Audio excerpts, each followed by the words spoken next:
भारत और पाकिस्तान के बीच तनाव बरकरार है। 22 अप्रैल को हुए पहलगाम हमले के बाद से ही दोनों देशों के बीच तनाव बढ़ा हुआ है।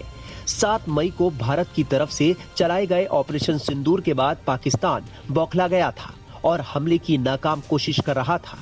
पाक ने भारत पर हमला करने के लिए ड्रोन और मिसाइलों का इस्तेमाल किया था, लेकिन भारतीय डिफेंस सिस्टम ने उन्हें तबाह कर दिया था।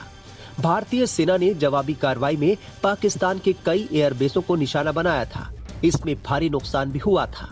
हालांकि पाकिस्तान शुरुआत में इस हमले से इनकार कर रहा था, लेकिन हमलों के करीब 8 दिन बाद पाकिस्तान के प्रधानमंत्री शहबाज शरीफ ने भी स्वीकार कर लिया है कि भारत ने पाकिस्तान की तगड़ी हजामत लगाई। पाकिस्तान के प्रधानमंत्री शहबाज शरीफ ने माना है कि 10 मई को भारत की बैलिस्टिक मिसाइलों ने नूर खान एयरबेस समेत बाकी ठिकानों को निशाना बनाया था। शरीफ ने कहा कि सेना प्रमुख जनरल आसिम मुनीर ने उन्हें इस हमले की सूचना दी थी। शहबाज शरीफ ने कहा कि 9-10 मई की रात को लगभग 2:30 बजे जनरल सैयद आसिम मुनीर ने मुझे सिक्योर लाइन पर कॉल करके बताया कि भारत की बैलिस्टिक मिसाइल नूर खान एयरबेस और कुछ अन्य इलाकों पर गिरी है।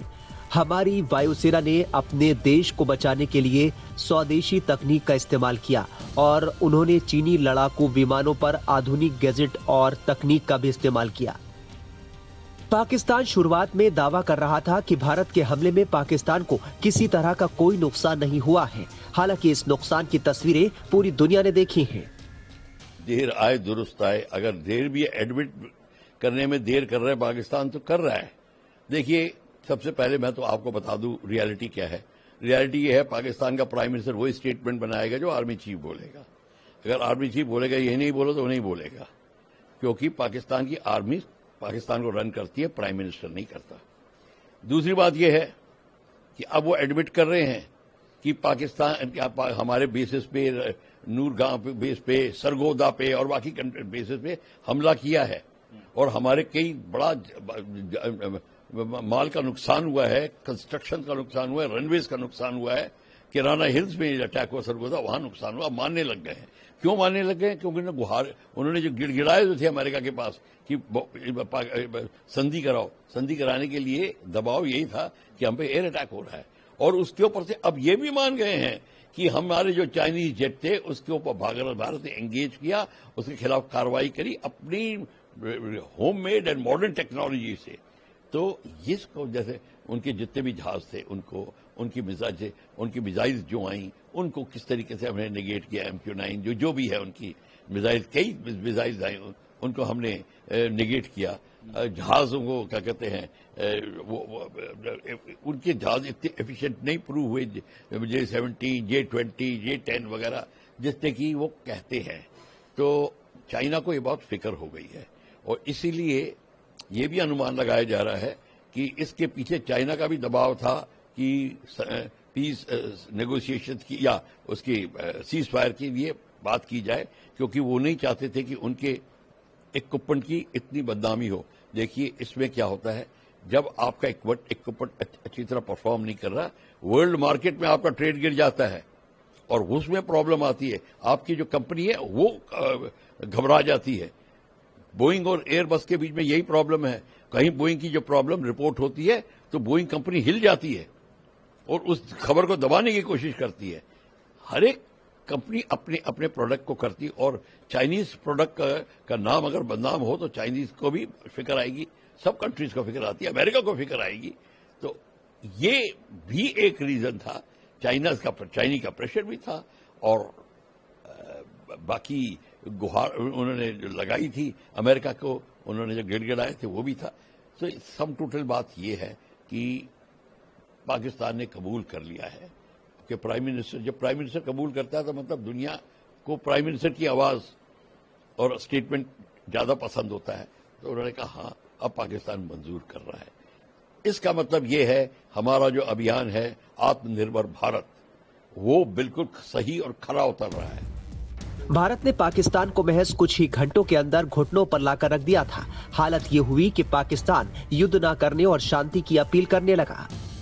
इसमें भारत की जो नीति है वो क्लियरली जो होगी, हमारी डॉक्ट्रिन जो कहेगी और हमारा प्राइम मिनिस्टर की जो पॉलिसी होगी उसके हिसाब से बात होगी। کیا ہم بھارت کشمیر کے مدعے پہ ان کو ڈسکس کریں گے؟ ڈسکس تب کریں گے جب وہ ٹیررزم ختم کریں گے. No discussion, no talks with terror. آپ ٹیرر بند کریے، بات کریے. آپ ٹیرر بند نہیں کر سکتے، آئی ایم سوری. سمپل سی چیز. تو شہباز شریف کہہ رہے ہیں، وہ ٹھیک کہہ رہے ہیں، اپنی طرف سے ٹھیک کہہ رہے ہیں کہ ہم بات کریں گے، پر ہم بھارت کا ہماری کنڈیشن ہی ہے ٹیرر بند کریے. No trade with terror, no talks with terror, بات ختم. سو اگر وہ ٹیرر بند کرنے کی بات کرتے ہیں کہ ہم ٹیرر بند، اب ٹیرر کو پاکستان بند کیسے کرے؟ ٹیرر کے سہارے ہی تو پاکستان آرمی کنٹرول میں ہے. ٹیرر کے سہارے کشمیر کا مدعا لائیو رکھا ہے، ٹیرر کے سہارے. اور ٹیرر اور with help of sleeper cell in India, یہ ہے مشینری. بھارت سلیپر سیل کو قابو میں کر رہا ہے. اب پاکستان کو لالے پڑ گئے کہ اب کیا کریں. ان کا ٹیررسٹ پہلے تو بڑا گیسٹ بن کے جاتا تھا کشمیر میں، آرام سے جموں کشمیر یا کہیں بھی، یا بھارت کے کسی بھی، سری نگر سے لے کے کنیا کماری تک کہیں بھی جاتا. سلیپر سیل ہیں، صرف کشمیر میں نہیں ہیں، وہاں تک سلیپر سیل ہیں جو مدد کرتے ہیں، جو پاکستان سے سمرتھن کرتے ہیں، پاکستان کا جھنڈا دکھاتے ہیں. وہ سب ٹیررسٹ ہیں، تو وہ سب سپورٹر ہیں. Supporting terrorism is also terrorism. تو وہ بھی آپ دیکھیے. تو اب بھارت کی نیتی کلیئر ہو رہی ہے، اور کلیئر میں ہم کو ڈیسیجن لینے میں کوئی پرابلم نہیں، کوئی کنفیوژن نہیں ہوگی. بھیا ٹیرر بند کر دیا، آئیے ٹیبل پہ بیٹھیے. Turkey has objected that why sorry Hindi میں. ٹرکی نے شکایت کری ہے، آواز اٹھائی ہے کہ انڈیا نے سیلیوی جو ان کی کمپنی ہے جو ایئرپورٹ سیفٹی کے اکوپمنٹ اور ایئرفورس گراؤنڈ ہینڈلنگ کے اکوپمنٹ بھارت کو بیچ رہی ہے، اس کا بھارت نے جو سیکورٹی کلیئرنس کینسل کر دیا ہے. کیوں نہ کرے؟ ترکی پاکستان کو آرم سپلائی کر رہا ہے، ڈرون سپلائی کرے بر-اختیار. وہ ڈرون جس کو بھارت نے مار گرایا، پر وہی ڈرون جس نے ہمارے لوگوں پہ حملہ، ہمارے نیتوں پہ حملے کی بات کری تھی. میرے حساب سے Turkey is a part of the crime, part of the game. جب ٹرکی یہ کر سکتا ہے تو ہم کو ٹرکی کے ساتھ ٹریڈ کی کیا ضرورت ہے؟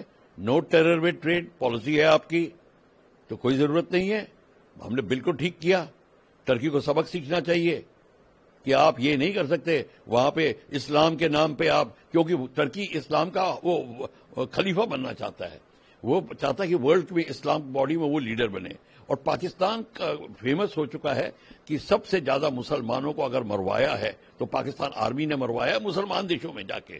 وہاں پہ سیکیورٹی کا دیکھ کے ضیاء الحق تھا، پرویز مشرف تھا، انہوں نے ریکارڈ نمبر کے لوگ مروائے ہیں. تو یہ بڑے فیمس ہو گئے تھے. ٹرکی اس کا استعمال کرنا چاہتا پاکستان کا کہ میرے ساتھ پاکستان رہے، تو اس کو سپلائی کر رہا ہے. وہ کیوں؟ کہ خلیفہ بننا چاہتا ہے. تو ٹرکی کے اپنے جو ایمبیشنز ہیں اس کو پورا کرنے کے لیے اسلام کے نام پر ہمارے سے ٹریڈ بھی کرنا چاہتا ہے اور ہمارے لوگوں کو کے خلاف کام کر رہا ہے. تو اس کے لیے ایبسلیوٹلی کلیئر اسٹیپ اٹھایا ہے پرائم منسٹر اور ہمارے گورنمنٹ نے کہ نو ٹریڈ ود ٹرکی. سیلب ایویشن اور نو سیلب ایویشن وہ جائے گی. اس کے علاوہ سر بھارت بھیجے گا گلوبل کیمپین کے لیے پاکستان کو ایکسپوز کرنے کے لیے. دیکھیے یہ ایک بہت عمدہ سٹیپ ہوتا ہے. یہ جو ڈس انفارمیشن ہوتی ہے اور لیک آف انفارمیشن ہوتی ہے، لیک آف انڈرسٹینڈنگ، وہ میڈیا میں جا کے بڑا ٹوسٹ ہو جاتی ہے. اس لیے ہمارے جو well read and well informed member of parliaments, ان کی ٹیم جائے گی، اور ان کی ٹیم جو بھارت کی جو پالیسی ہے، بھارت کا سٹینڈ ہے، بھارت نے جو اچیو کیا ہے، بھارت جو آگے بھارت کی جو آتم نربھرتا کی بات ہے اور واسودیو کٹمبکم کا جو اسپرٹ ہے، اس کو آگے دکھائیں گے کہ دیکھیے ہم لڑائی میں کوئی انٹرسٹڈ نہیں ہے، ہم دنیا کا بھلا چاہتے ہیں. اگر ہمارے پہ اتیاچار ہوگا اس طریقے سے ہم کو ریئیکٹ کرنا پڑے گا. یہ سٹینڈ ہر ایک کنٹری میں کلیئر ہونا چاہیے. میں آپ کو بتا دوں، اگر یہ بھارت ہم کلیئر نہ کریں، نیو دلی کے اندر ہی لوگوں کو بڑی وہ ہو جائے گی، الٹی بھاونا، غلط فہمیاں ہو جائیں گی، کیونکہ انفارمیشن ٹھیک نہیں آ رہی. انفارمیشن کا ٹھیک ہونا ایک بہت ضروری چیز ہوتی ہے. انفارمیشن وارفیئر بھی ایک میتھڈ آف وارفیئر ہے. بھارت کی ایئر اسٹرائیک اور جوابی کارروائی کو پاکستان کبھی بھولا نہیں سکتا. یہی وجہ ہے کہ پاک अब भारत से उलझना नहीं चाहता और वो अब शांति की बात कर रहा है।